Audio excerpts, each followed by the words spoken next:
Hi, my name is Caitlin, and I will be discussing the American classic by F. Scott Fitzgerald, The Great Gatsby.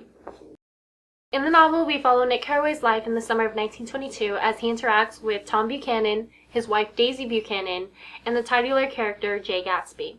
At first glance, The Great Gatsby may seem like a love story in the midst of a group of very shallow and awful people. That's how I originally saw it. But once you start to analyze the novel, you realize that Fitzgerald brilliantly pieced together this story to illustrate the decline of the American dream in the 1920s. The American dream is a concept originating from the early days of America when immigrants were searching for freedom and opportunity in our country. Those values were twisted over the years until the 1920s when everyone's main desire was to get rich and maintain power.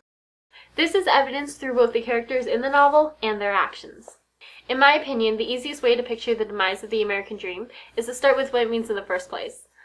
So let's delve into them. Tom can be observed as not a good person. He has numerous affairs that he continually brags about. He's a white supremacist, and he's just as shallow as all the others in East Egg. I think I can keep myself amused. In case you need to take down any addresses. Tom is what's called old money, meaning that his family has been wealthy for generations. Because of Tom's affluence, he has obtained a level of power which he uses to keep his life steady. Tom's in control of his life. He's already achieved his dreams: money, wealth, and power. Or, better put, greed, lust, and domination. Tom's desire of these things just shows how degraded the American dream has become. Daisy's an interesting character. I'm paralyzed with happiness. On the one hand, I really want to like her because Gatsby loves her, and I really do like Gatsby. But on the other hand, I kind of hate her. Her American dream is intertwined with Tom's, in the sense that they both want a shallow life full of affluence.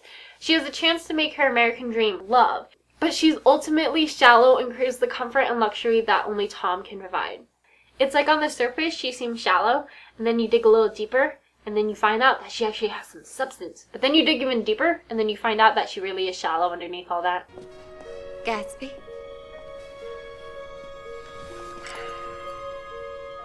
What Gatsby?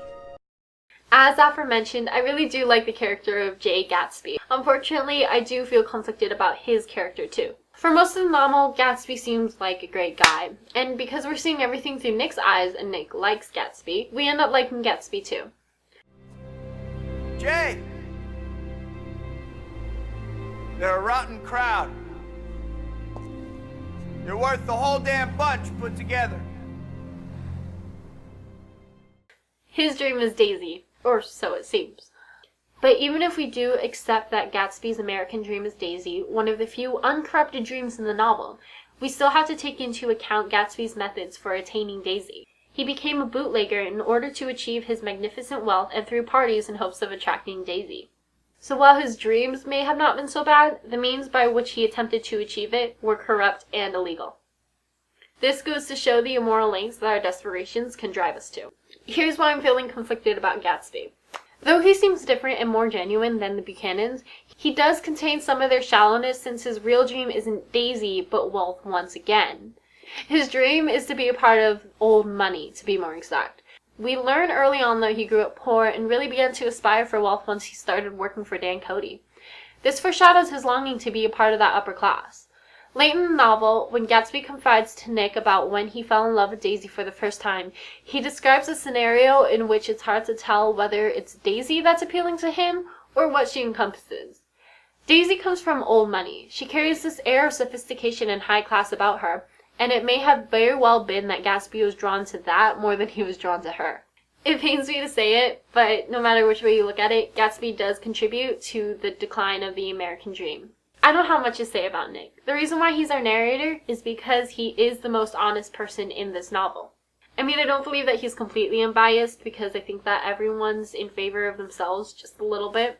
But Nick's dream in The Great Gatsby is to simply live life and be himself. I admire that. If there's one truly good person in The Great Gatsby, it's Nick. As you can see, each of these main characters were put into the novel to help exemplify just how corrupt the American dream has become. It used to be this idea of hope and freedom, but in the 1920s it came to be just this idea of materialism and wealth. It's despicable. But aren't we all? One of the reasons that this book has survived in the past century is because we're all able to relate to the desire of wealth and other materialistic things. We all lack this certain level of depth, and we try and fill it with the idea that money will fix us. We may point at how disgusting we find the personalities of the people in The Great Gatsby, but really we're pointing at ourselves. F. Scott Fitzgerald has somehow taken this universal mindset of society and compressed it into this book. America is no longer about freedom and unification, but about individual gain. This novel is our wake-up call, and we've been ignoring it for the past 90 years. But I believe in us. I believe that with awareness, we can contribute to the rise of the American dream. We can turn our country around and not make the same mistake that the characters in The Great Gatsby did.